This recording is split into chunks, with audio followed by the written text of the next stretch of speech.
Yang perlu saya sampaikan hadis lagi ini. Nanti silakan lihat dalam riwayatnya Imam Ibnu Majah, Imam Abu Daud, dan ini disahihkan oleh Imam Ibnu Hibban. Kemudian seorang ahli hadis pada abad ke-18-19, Imam Muhammad Abu Tahir, mengatakan sanad hadis ini hasan, berkaitan tentang doa anak atau beberapa perkara yang boleh dilakukan bagi anak untuk orang tua yang sudah wafat. Seorang yang bernama Abu Usaid Malik bin Rabi'ah, dia menceritakan, bainama 'inda Rasulillah Muhammadin sallallahu alaihi wasallam faja'ahu rajulun min Bani Salimah. Ketika kami sedang duduk bersama Rasulullah Muhammad sallallahu alaihi wasallam, tiba-tiba datang seseorang dari Bani Salimah dan bertanya kepada Nabi. Faqala li Nabi sallallahu alaihi wasallam, ya Rasulullah, orang tuaku sudah wafat, kedua-duanya sudah wafat. Bolehkah kami beramal atau masih bolehkah kami berbakti kepada orang tua kami sementara orang tua kami sudah wafat? Rasulullah menjawab, qala na'am, iya boleh. Kalau ibu bapak kita sudah meninggal, kedua orang tua kita sudah meninggalkan kita, sudah wafat, ternyata masih boleh kita berbakti kepada keduanya dengan cara apa kata Nabi? As-salatu alaihimah. Yang pertama, salatlah atas keduanya. Takwil hadisnya berbeda. Ada yang mengatakan as-salatu alaihimah itu mensalatkan jenazahnya. Kalau orang tua kita meninggal, orang tua kita wafat, bukan orang lain yang wajib mensolatkannya, tapi kita anaknya. Boleh kata Nabi. Yang pertama as-salatu alaihimah, mensolatkan jenazahnya. Ada yang mengatakan berdoa untuk keduanya.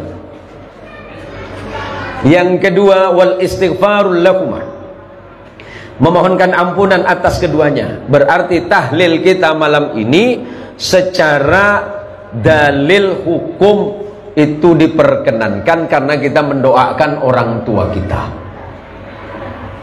Sampai ke Pak Ustadz, jangan tanya saya, karena saya bukan agen kuburan. Mana saya malam ini? Malah Ustadz Zain Musin bid'ah aja terus. Bahwa kata Nabi itu wal istighfarul lakuma, boleh kamu mohonkan ampunan atas kedua orang tuamu yang sudah wafat, tapi jangan datang tiap setahun sekali. Nah ini saya tengok nih, bawa ke kanjang, bawa alat tebas, bawa air sebetul. Dia tengok mana kau mau long.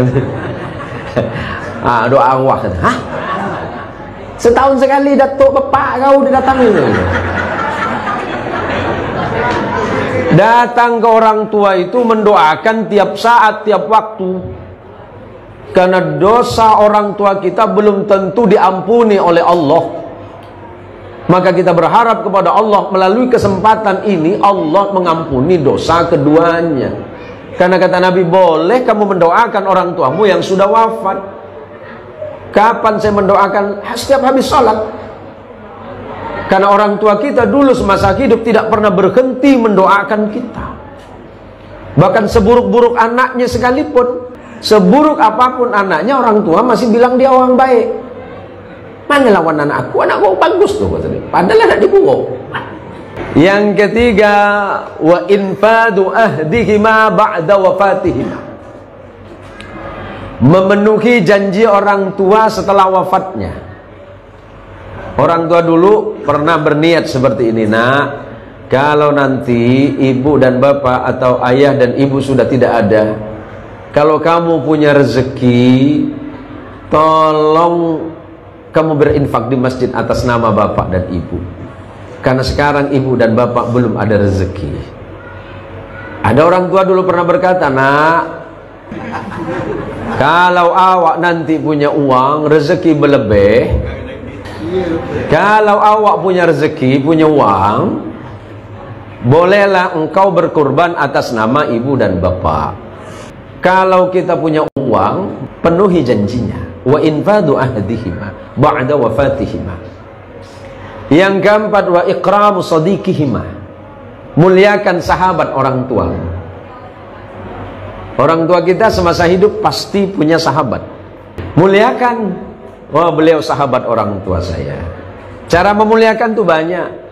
Dulu orang tua saya punya sahabat. Sahabat ayah saya datengin. Pertama kali minta maaf. Bukan tanya surat tanah. Pak, bapak kawan bapak saya kan? Iya. Surat tanahnya di mana, Pak? Bukan itu. Tanya sama sahabat orang tua, apakah orang tua saya dulu pernah begini dan begitu. Kalau memang ada kebaikan yang pernah diperbuat oleh orang tua kita, lanjutkan.